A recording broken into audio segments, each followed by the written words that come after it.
दुरत्ययः काल उपात्त दंड हिताय स्वेच्छा तनुभिः समीहसे मानं विधुन्वन् जगदीश मानिना।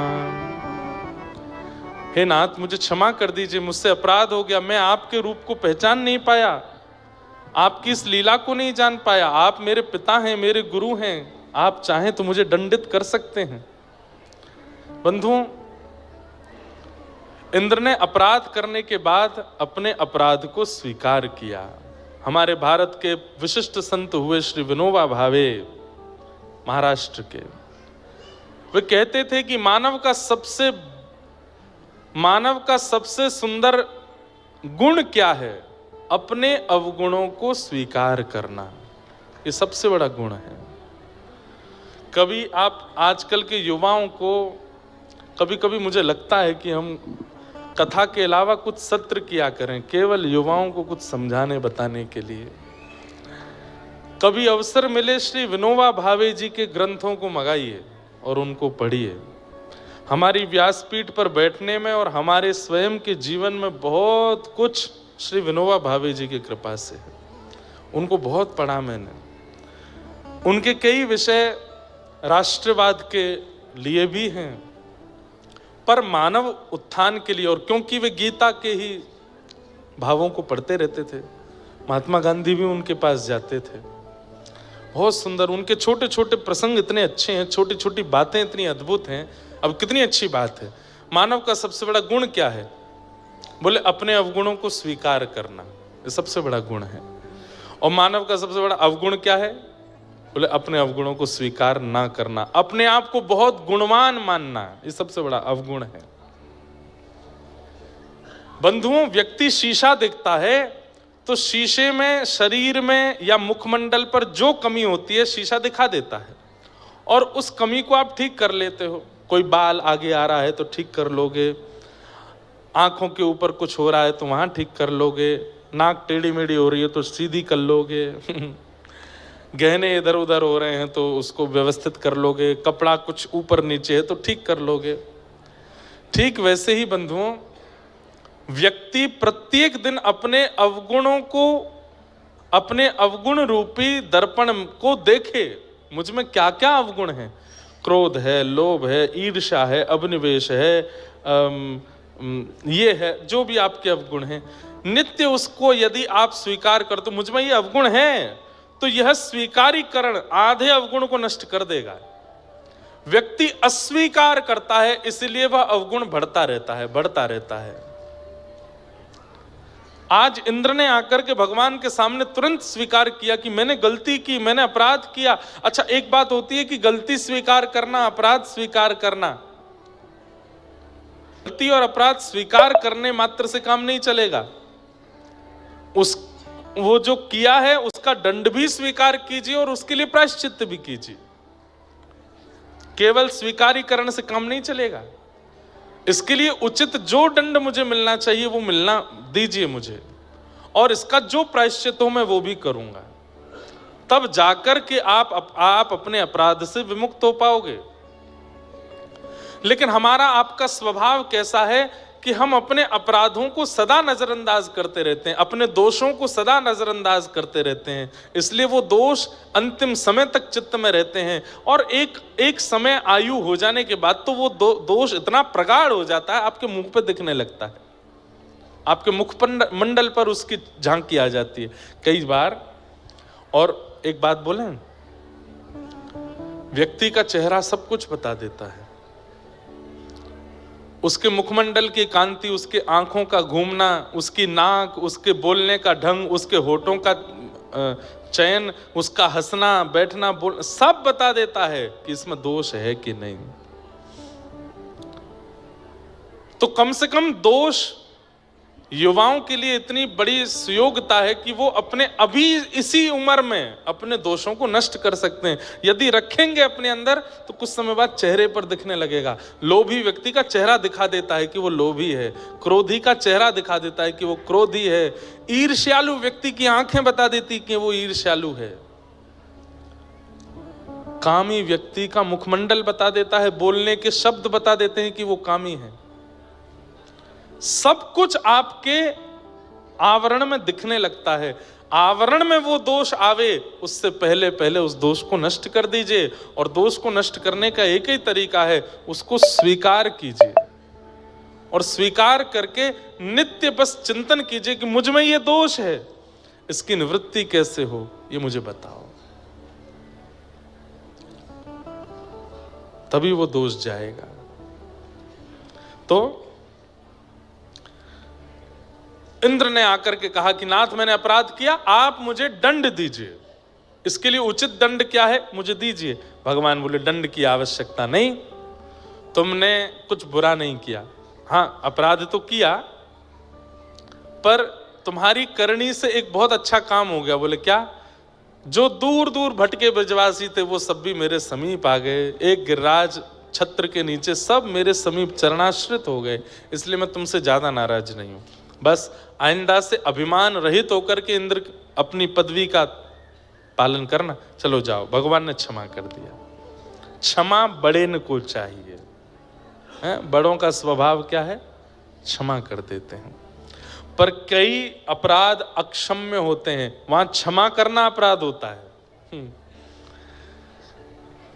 जैसे छोटा बालक अगर कुछ गलती कर रहा है, माता पिता यदि नजरअंदाज करते रहे, क्षमा करते हैं, छोड़ो छोड़ो छोड़ो, तो एक समय आने पर वो अपराध इतना बड़ा हो जाएगा कि फिर कुछ नहीं कर पाओगे आप। इसलिए छोटे बच्चे कोई गलती करते हैं तो माता पिता को टोक देना चाहिए, रोक देना चाहिए, थोड़ा डांट देना चाहिए। शास्त्र आज्ञा करते हैं लालयत 5 वर्षाणि 10 वर्षाणि ताड़येत प्राप्ते तु 16 वर्षे पुत्रम मित्र वदाचरेत। 5 वर्ष तक बालकों को डांटना नहीं चाहिए, लेकिन जैसे ही बालक 6 वर्ष का हो जाए तो फिर 15 वर्ष तक ज्यादा लाड़ प्यार नहीं करना चाहिए। लेकिन जैसे ही बालक 16 वर्ष का हो जाए तो उसके साथ मित्रता कर लेनी चाहिए। आप पिता हो, माँ हो, ताऊ जी हो, ताई जी हो, चाचा हो, चाची हो, ये भुला करके उसके प्रति मित्र भाव रखो। आजकल के युवा क्या करते हैं? जो बात माता पिता को भी नहीं बता सकते वो अपने मित्र को बता देते हैं। मित्र में ऐसी कौन सी चुंबक है, उससे कह देते हैं। और घर में जिनके संग रहे, जिन्होंने पाल पोस के बड़ा, उनको नहीं बताते। क्यों? क्योंकि उन लोगों ने इतना अधिकार नहीं दे रखा, उन लोगों ने इतने दायरे बना दिए कि वो बालक उस तक पहुंचने में घबराता है, वो मित्र के साथ में बैठ जाता है, बता देता है। इसलिए हमारे शास्त्रों ने कहा कि 16 वर्ष के बाद बालकों के साथ तेजी से पेश मत आइए, उनके साथ मित्रता कर लीजिए और उनके सबसे अच्छे मित्र आप बन जाइए, ताकि वो आपसे कुछ ना छुपावें, सब कह दें।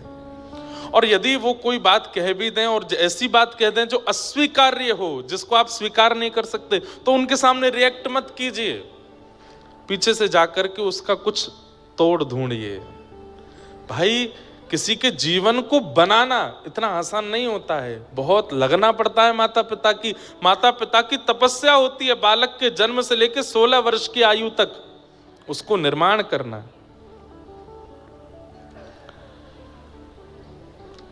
आप लोगों को अगर अनुकूलता लगे तो जो बीच में बैठे हैं, इधर बैठे उधर, थोड़े थोड़े नेक आगे खिसक आओ, नेक आगे आ जाओ तो थोड़े जगह बन जाएगी। पीछे जो लोग बेचारे खड़े हैं, परेशान हो रहे हैं, उनको भी जगह बैठने को मिल जाएगी, ऐसी हमको आज्ञा हुई है। थोड़े थोड़े आगे आ जाओ। आप एक एक व्यक्ति 1-1 इंच भी आगे आओगे तो कम से कम आपके पीछे से जो स्थान बचेगा उसमें ऐसे उठ के हल्ला करके नहीं, बैठे बैठे करो, बैठे बैठे सब लोग थोड़े थोड़े आगे आ जाओ।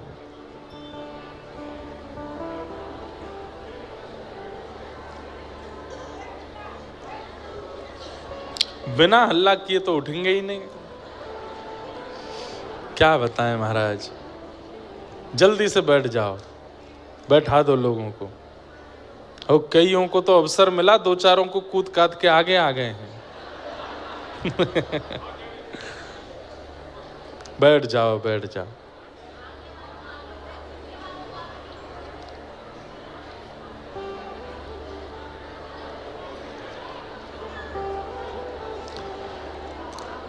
कितनी शांति थी थोड़ी देर पहले।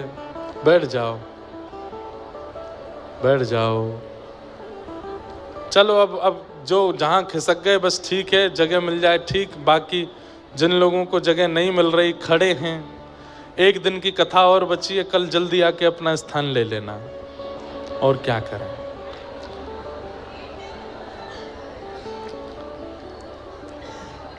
कहाँ थे हम? इंद्र भगवान की स्तुति गा रहे, भगवान की स्तुति गाई, भगवान ने क्षमा कर दी।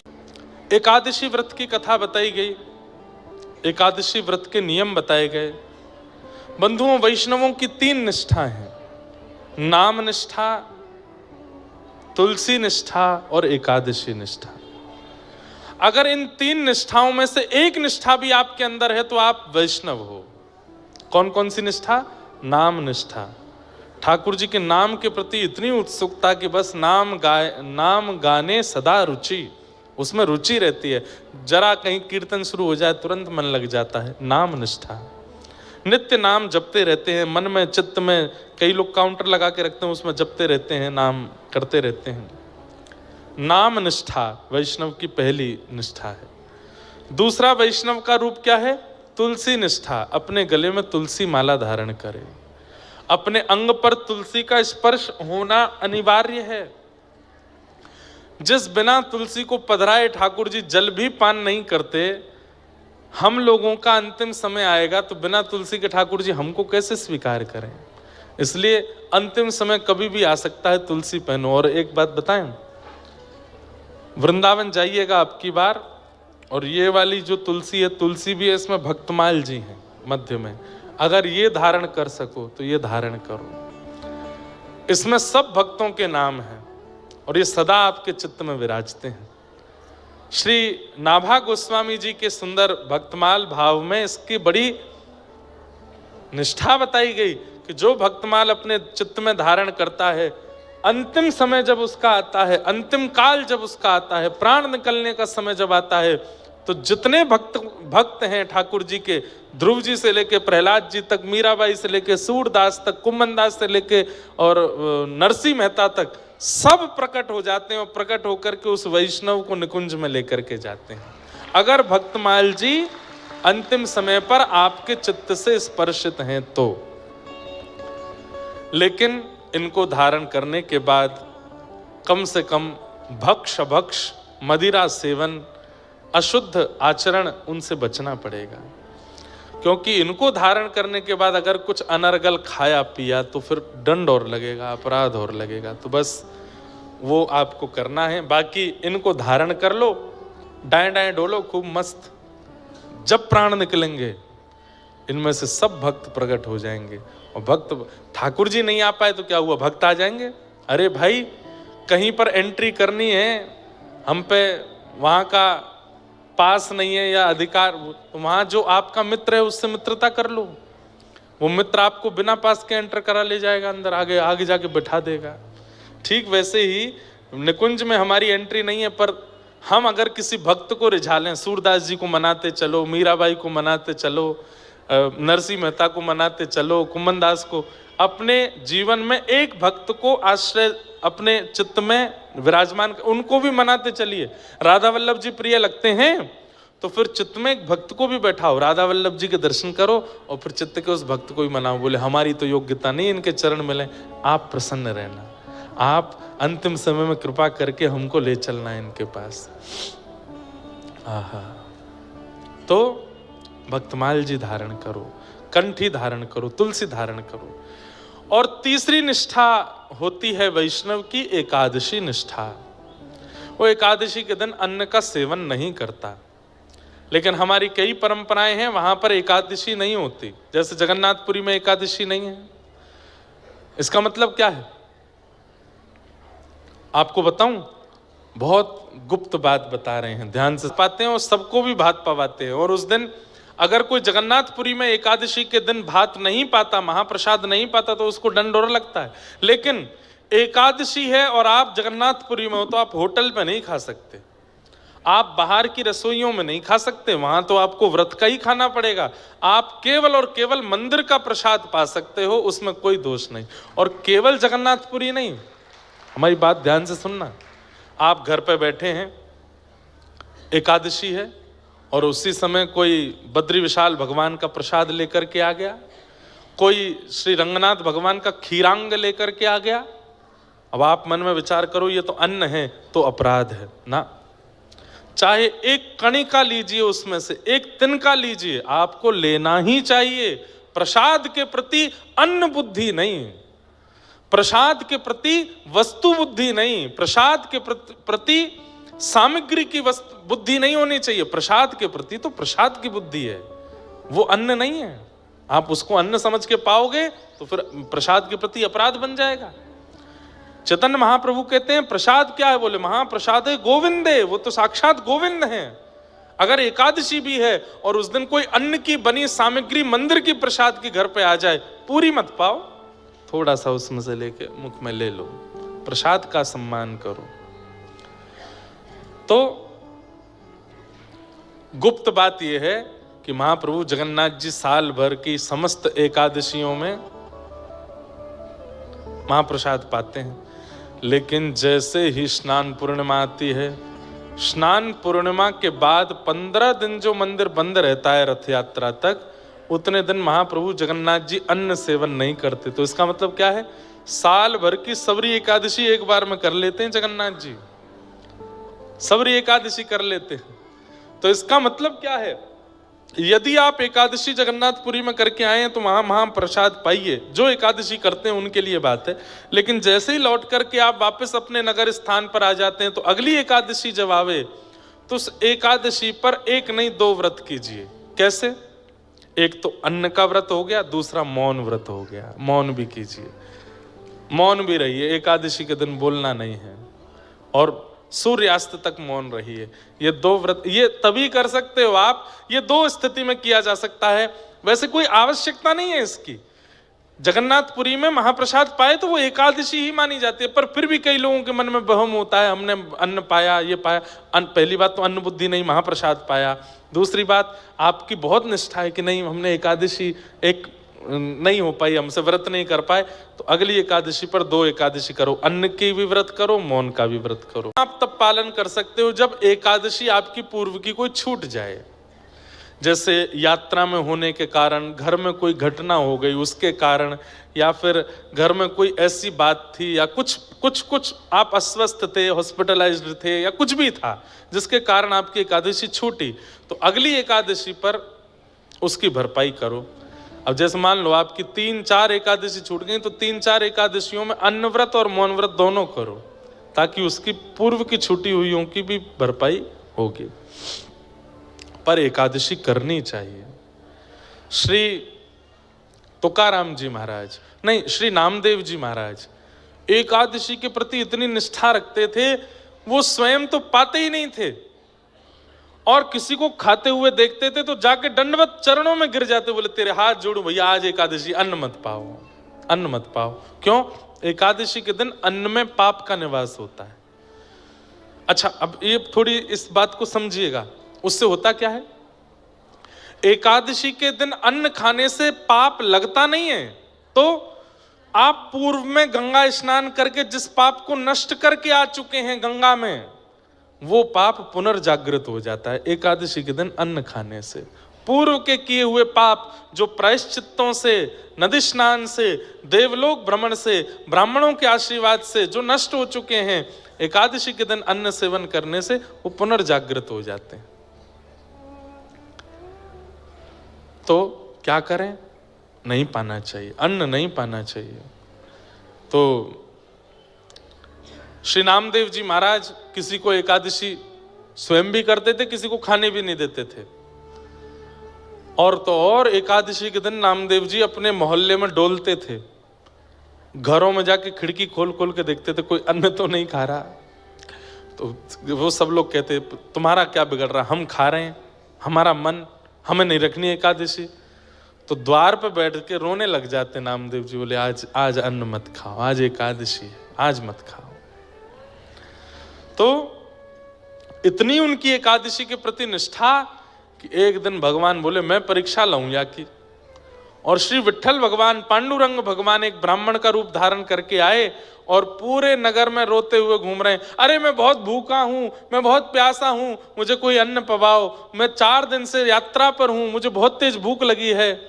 सिर पर त्रिपुंड देख करके, शिखा देख करके, धोती देख करके, जनेऊ देख करके भान तो हो गया था कि ब्राह्मण है।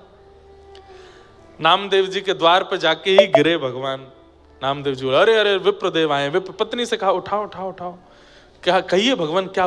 बोले, मुझे अन्न खिला दो, मुझे बहुत भूख लगी है, मैं प्यासा, भूखा प्यासा हूं, मुझे 4 दिन से कुछ नहीं मिला है, पवा दीजिए कुछ। अगर मुझे अन्न नहीं मिला तो मेरे प्राण चले जाएंगे। नामदेव जी महाराज बोले, आज तो एकादशी है, आज मैं अन्न नहीं खवा सकता। देवी भीतर प्रसाद के केला रखे हैं, सेब रखे हैं, लेके आओ। नहीं नहीं नहीं, फल नहीं खाना है, मुझे तो अन्न ही खाना है। भगवान, आज एकादशी है। अरे एकादशी, तुम्हें दिखता नहीं? मेरे प्राण पखेरु उड़ जाएंगे यदि मुझे अन्न नहीं मिला तो। मैं कितना जर्जर हो गया, मेरे हाथ पांव कांप रहे हैं, मेरी नसें सूख रही हैं, मेरा रक्त संचार रुक रहा है, मुझे अन्न की आवश्यकता है, मेरे प्राण निकल जाएंगे। नामदेव जी महाराज बोले, अन्न तो नहीं मिलेगा। बोले, मेरे प्राण जाएंगे तो भी नहीं? बोले, ठीक, अच्छी बात है, वैकुंठ मिलेगा, एकादशी आज। प्राण चले भी गए तो सीधे भगवत धाम जाओगे। कैसे व्यक्ति हो तुम? यहाँ प्राण निकल रहे हैं मेरे, तुम कह रहे हो वैकुंठ जाऊंगा मैं? बोले, अरे एकादशी, एकादशी के दिन प्राण निकले, इसके लिए कितना लोग प्रार्थना करते हैं, लेकिन आपके प्राण में निकलने नहीं दूंगा। लीजिए केला खाओ, दूध पी लो, फल खा लीजिए, फलाहार कर लीजिए, अन्न मत खाइए। ठाकुर जी बोले, ठीक है, तो मैं दूसरे के घर चला जाऊंगा। बोले, वहां मैं जाने नहीं दूंगा, क्योंकि मुझे पता है आप अन्न खा लोगे, और मैं किसी को अन्न खाने नहीं देता एकादशी के दिन। भगवान बोले, बड़े विचित्र आदमी हो, खुद भी नहीं खिलाते, मुझे कहीं खाने भी नहीं देते, जाने भी नहीं देते। अरे मेरे प्राण निकल रहे हैं। भगवान जोर जोर से नाटक करने लगे, चिल्लाने लगे, अरे नगरवासियों, अरे इसने मुझे कैद कर लिया है, मेरे प्राण निकलवा रहा है जबरदस्ती। नामदेव जी बोले, नहीं नहीं नगरवासियों, मैं इनके प्राण, मैं फल खिला रहा हूं, ये खा नहीं रहे हैं, आज एकादशी, अन्न में खाने नहीं दूंगा। तो नगर के जो चिढ़ने वाले लोग थे वो आकर के नामदेव जी पर चिल्लाने लगे, अरे ये हमारे साथ भी ऐसा करता है, हमारे घरों में आकर के भी देखता है, कोई अन्न तो नहीं खा रहा। अरे तुझे करनी है एकादशी, तू कर, सबसे क्यों करवाता है? भैया आज तो नहीं खाया ना आपने। बोले कि अभी भी देखो, इसको यही चिंता है कि मैंने अन्न तो नहीं खाया। अपनी चिंता कर, मेरा तो उद्धार हो जाएगा, पर मुझे है कि सबका होना चाहिए, कोई रह ना जाए इस धराधाम पर, सब पंढरीनाथ को प्राप्त कर लें। ठाकुर जी बोले, परीक्षा तो हो रही है, लेकिन थोड़ी और बड़ी हो। इतने में ठाकुर जी दौरा पड़ गया, ठाकुर जी को जोर जोर से हिलने लगे, अन्न खिलाओ, अन्न खिलाओ, मेरे प्राण निकल रहे हैं। नामदेव जी महाराज सिर सहलाने लगे, पैर दबाने। पत्नी से बोले, देवी एक काम करो, दूध में केला घोल करके पिला दो इनको, थोड़े प्राण तो बचेंगे। ब्राह्मण ने मुंह बंद कर लिया, नहीं वो नहीं पीऊंगा, अन्न ही खाऊंगा। अब मेरे प्राण निकल रहे हैं, प्राण निकल रहे हैं। आंखें ऊपर चढ़ा ली भगवान ने, और देखते ही देखते सचमुच के जैसे प्राण निकल जाते हैं वैसे ठाकुर जी हो गए। हाथ शिथिल पड़ गए, श्वास रुक गई, धड़कन रुक गई, शरीर ठंडा पड़ने लगा। नगर के लोग बोले, अरे नामदेव, ऐसा पाप करके तू कौन से नरक में जाएगा? कौन सी ऐसी एकादशी जिससे तेने प्राण हरण कर लिया एक ब्राह्मण के?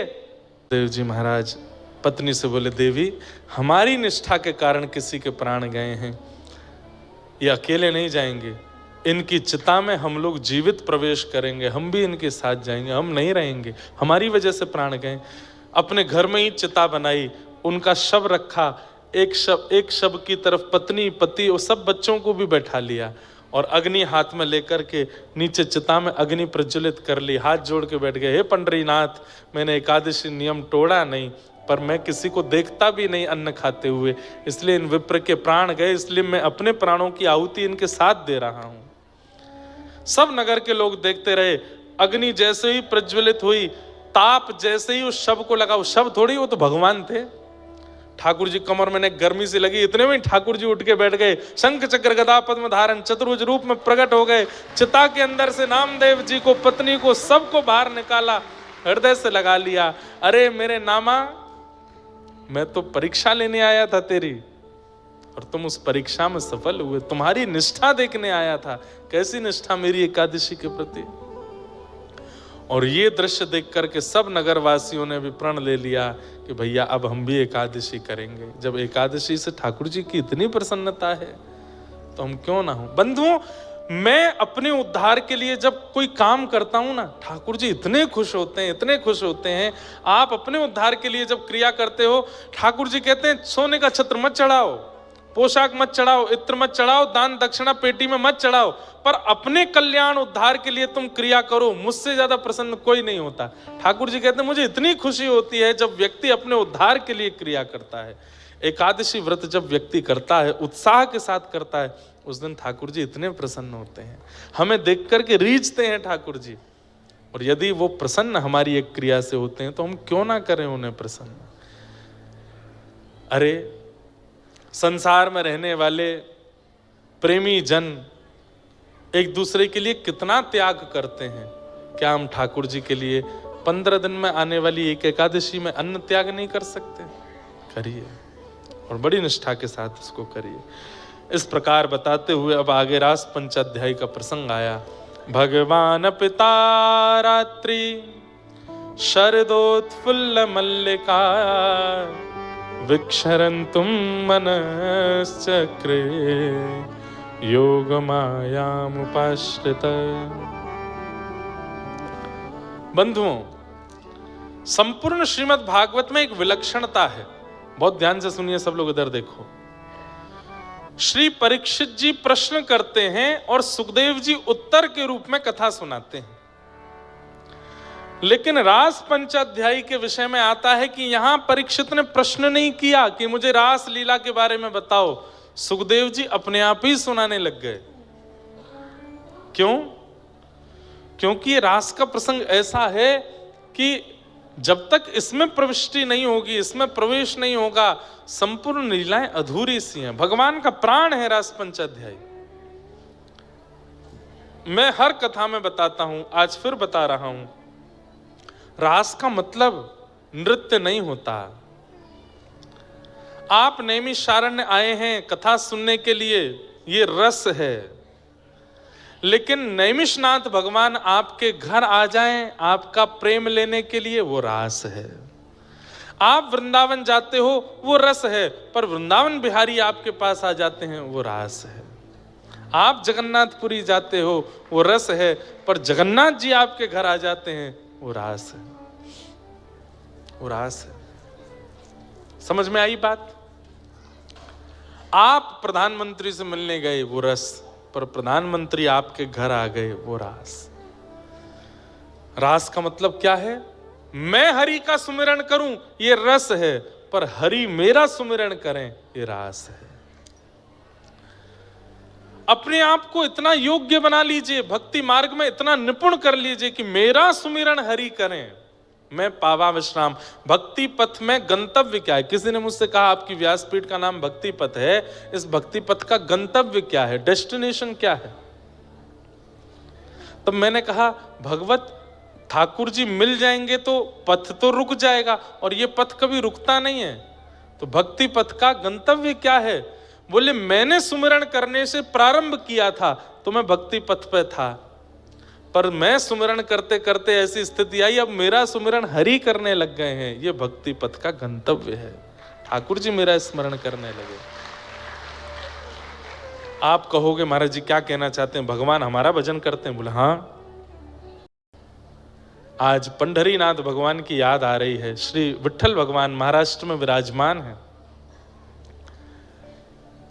वे नित्य कीर्तन करते हैं, हाथ में करताल लेकर के। रात्रि में जब पुजारी जी मंदिर बंद करके शयन करा करके गए तो पुजारी जी को दृश्य दिखा। कैसा दृश्य दिखा? कि ठाकुर जी भुजा उठा करके करताल बजा रहे हैं और श्री लक्ष्मी जी बगल में बैठ के मृदंग बजा रही हैं और ठाकुर जी उछल उछल करके नृत्य कर रहे हैं। तुरंत पुजारी जी ने जाकर के जैसे ही कपाट खोल करके देखा तो अंदर क्या पाया? आहा, ज्ञानेश्वर माऊली, ज्ञान देव तुकाराम, ज्ञान देव तुकाराम, ज्ञान देव तुकाराम, ज्ञान देव तुकाराम, ज्ञान देव तुकाराम। हमारा कीर्तन क्या है? राधे कृष्ण कृष्ण कृष्ण राधे राधे, राधे श्याम श्याम श्याम। ये हमारा कीर्तन है, ये हम करते हैं ठाकुर जी के लिए। पर ठाकुर जी का कीर्तन क्या है? ज्ञान देव तुकाराम, ज्ञान देव तुकाराम, मीराबाई सक्कूबाई, मीराबाई सक्कूबाई, सूरदास कृष्णदास, सूरदास कृष्ण, हरिवंश हरिदास, हरिवंश हरिदास, रामानुज रामानंद, रामानुज राम। ये ठाकुर जी का कीर्तन है। अपने सब भक्तों के नाम ठाकुर जी करताल पर गाते हैं और मगन होकर के ठाकुर जी कीर्तन में नृत्य करते हैं, अपने भक्तों को याद करते हैं। हम अभी रस में हैं क्योंकि राधे कृष्ण गाते हैं। कहना नहीं चाहिए, पर जिस दिन ठाकुर जी गाने लगे इंद्रेश इंद्रेश इंद्रेश, समझो अब भयो रास। ये हुआ रास। और गाते हैं ठाकुर जी, इसमें कोई अभिमान युक्त होकर के हम बात आप नहीं कह रहे हैं। जिस दिन मुझसे प्रसन्न होंगे, आपसे प्रसन्न होंगे, ठाकुर जी गाएंगे, हमारा कीर्तन गाएंगे। हमें सुनाने के लिए नहीं, खुद को प्रसन्न करने के लिए ठाकुर जी गाते हैं। किसी ने जाकर के पंडरीनाथ भगवान से कहा कि आप ज्ञानदेव तुकाराम गाते हो और कहते हो मैं भक्तों का कीर्तन करता हूं। अरे भक्त तो असंख्य हैं आपके, आप केवल 2 ही भक्तों का नाम क्यों गाते हो? ठाकुर जी बोले बेटा तुम चतुर हो, हम चतुर शिरोमणि हैं। क्यों? बोले भक्ति शतक के सबसे पहले भक्त हुए श्री ज्ञानेश्वर और भक्ति शतक के अंतिम भक्त हुए तुकाराम, तो मैं प्रथम और अंतिम भक्त को गा लेता हूं, बीच में सबरे आ जाते हैं। ज्ञानदेव पहले भक्त हैं, ज्ञानेश्वर माउली जब भक्ति शतक आया, 100 साल इस धरती पर केवल भक्त हुए। उसी बीच सूरदास हुए, उसी बीच तुलसीदास हुए, उसी बीच मीराबाई हुई, उसी बीच सक्कूबाई हुई, उसी बीच जितने भक्तों के नाम आप ले लो, कलिकाल में होने वाले भक्त उन 100 वर्षों के बीच में ही हुए। उनमें सबसे पहले भक्त जब पृथ्वी पर आए उनका नाम था ज्ञानेश्वर माउली, वो भी महाराष्ट्र में हुए। और भक्ति शतक के बिल्कुल अंतिम काल में जो भक्त आए उनका नाम था श्री तुकाराम जी महाराज। इसलिए ठाकुर जी क्या गाते हैं? ज्ञान देव तुकाराम, ज्ञान देव तुकाराम। बीच में सबरे आ गए, बीच में मीराबाई भी आ गई, सक्कूबाई भी आ गई, जनाबाई भी आ गई, सूरदास भी आ गए, तुलसीदास भी आ गए, सब आ गए। सबका नाम ठाकुर जी बीच में ले लेते हैं। अद्भुत है ठाकुर जी, अद्भुत है ठाकुर जी की लीला। तो रास का मतलब समझे? आप ठाकुर जी का स्मरण करो, ये रस है, पर आपका स्मरण ठाकुर जी करें, ये रास है, ये रास है।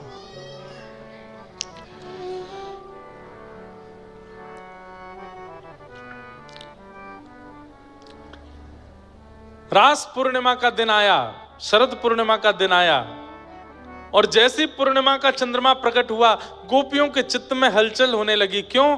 क्योंकि ठाकुर जी ने चीर हरण के समय कहा था कि मैं शरद पूर्णिमा की रात्रि पर रास करूंगा। रास करूंगा मतलब तुम्हें मुझे नहीं बुलाना पड़ेगा, मैं तुमको बुलाऊंगा।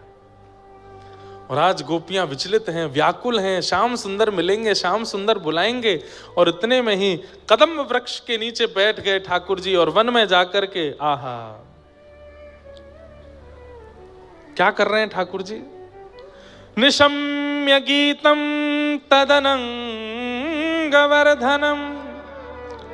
व्रज स्त्रियः कृष्ण गृहीत मानसा आजग्मुरन्योन्यमलक्षितोद्यमा सयत्र कांतो जवलोल कुंडलैः। ठाकुर जी ने ऐसी वेणु का वादन किया, अपने अधर पर वेणु रख करके जैसे ही ठाकुर जी ने उसमें वादन करना प्रारंभ किया तो कहते हैं निशम्य गीतम तदनंग वर्धन। से आंखें ठाकुर जी को देखना चाहती हैं पर उतनी व्याकुल नहीं है, कान कथा सुनना चाहते हैं पर जगह नहीं मिली तो लौट गए वापस, इतने व्याकुल नहीं है। हाथ सेवा करना चाहते हैं पर सेवा मिली तो अच्छा, नहीं मिली तो लौट गए, मतलब मिले तो ठीक, नहीं मिले तो कोई बात नहीं। ऐसे वाली इंद्रियां गोपी नहीं होती। मिलेंगे कैसे? नहीं, मुझे तो चाहिए, चाहे 1 दिन 2 दिन कितना मैं प्रतीक्षा करता रहूंगा, मुझे तो सेवा चाहिए। तो यहां पर कहते हैं ठाकुर जी ने ऐसे वेणु का रव किया कि जो इंद्रियां कृष्ण प्रेम में उन्मुक्त थीं, वह इंद्रियां और ज्यादा उत्सुक हो गई, उनमें और वर्धन हो गया भगवत प्राप्ति के लिए। चतुर्भुज दास जी गाते हैं, दर्शन को नैना तपे,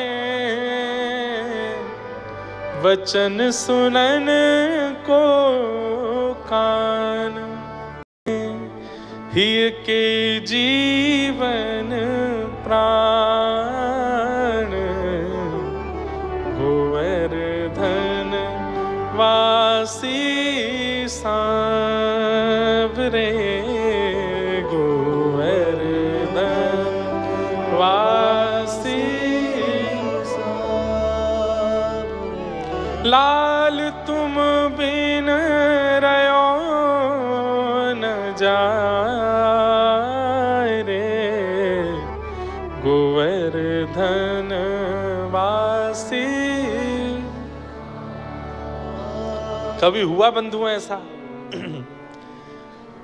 वृंदावन गए थे, लेकिन जैसे ही लौटने लगे तो गाड़ी में बैठ के रोना आया। वृंदावन से बाहर निकलते समय रोना आया, लेकिन अपने घर तक रोते ही आए, और घर पे आने के बाद भी फिर अगले दिन भी रो रहे हैं, दूसरे दिन तीसरे दिन भी रो रहे हैं, चौथे दिन भी रो रहे हैं, महीने तक रोते ही रहे। ऐसा नहीं होता, आज की डेट में तो ऐसा नहीं होता। व्यक्ति एक आध दिन व्याकुल रहता है, पर महीनों महीनों तक व्याकुल रहे, ये आज की स्थिति नहीं है। हाँ, होता है व्याकुल, संसार की वस्तु के लिए होता है, वो तब तो 10-10 साल तक व्याकुल रहता है व्यक्ति, नस पस काट के बैठ जाता है अपनी, इतना व्याकुल हो। पर ठाकुर जी के लिए कभी कोई ने नस काटी सुना आपने?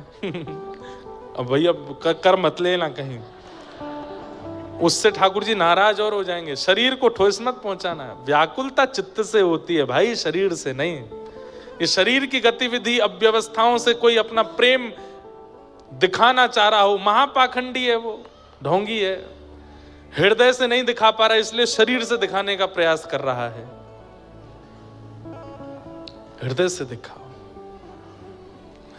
दर्शन को नैना तपे, वचन सुनन को कान, मिलवे को हियरा तपे, हिय के जीवन प्राण, गोवर्धन वासी सांवरे, तुम बिन रयो न जाए। ऐसी स्थिति। एक प्रसंग आता है कि गोसाई श्री विठलनाथ जी अपने ठाकुर जी नवनीत प्रिया जी, जिनको लड्डू गोपाल कहते हैं, प्रथम नवनीत प्रिया जी श्री श्रीनाथ जी में विराजमान है।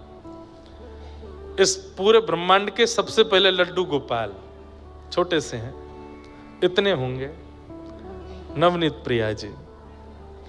उनको नाम लोगों ने लड्डू गोपाल रख दिया, जबकि हाथ में लड्डू भी नहीं है, वो मक्खन है। उनका मूल असली नाम नवनीत प्रियालाल। नवनीत मतलब मक्खन, उससे जो प्रेम करे वो लाला, नवनीत प्रियालाल। तो सेवा करके गोसाई जी बोले, जय जय, प्रेम से विराजी हूं, भीतरिया बाहरिया सब आपकी सेवा करेंगे, मैंने एक गोकुल तक है के आऊं।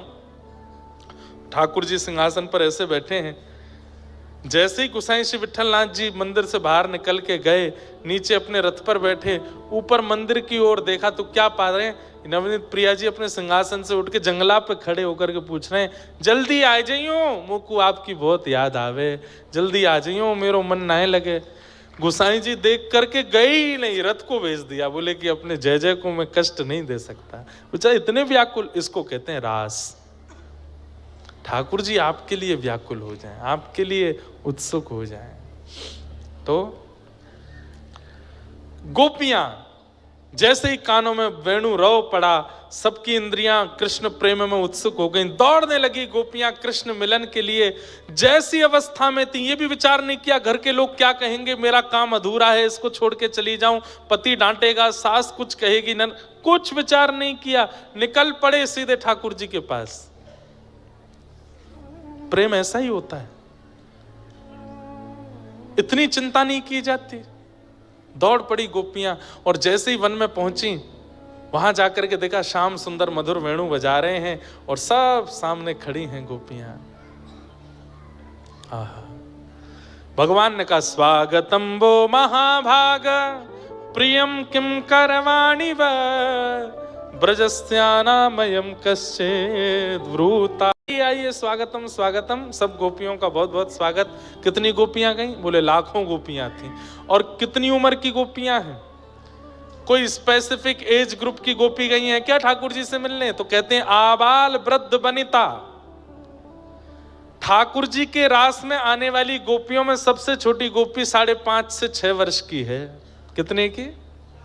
5.5 से 6 वर्ष की। मतलब 2-4 बड़ी गोपी तो गोद में लेके आई हैं भाई, और वो भी उतने ही प्रेम में हैं जितने और ये तो सबसे छोटी गोपी हो। सबसे बड़ी गोपी बोले यशोदा मैया की भी पर सास की उम्र की है, बिना दांत के।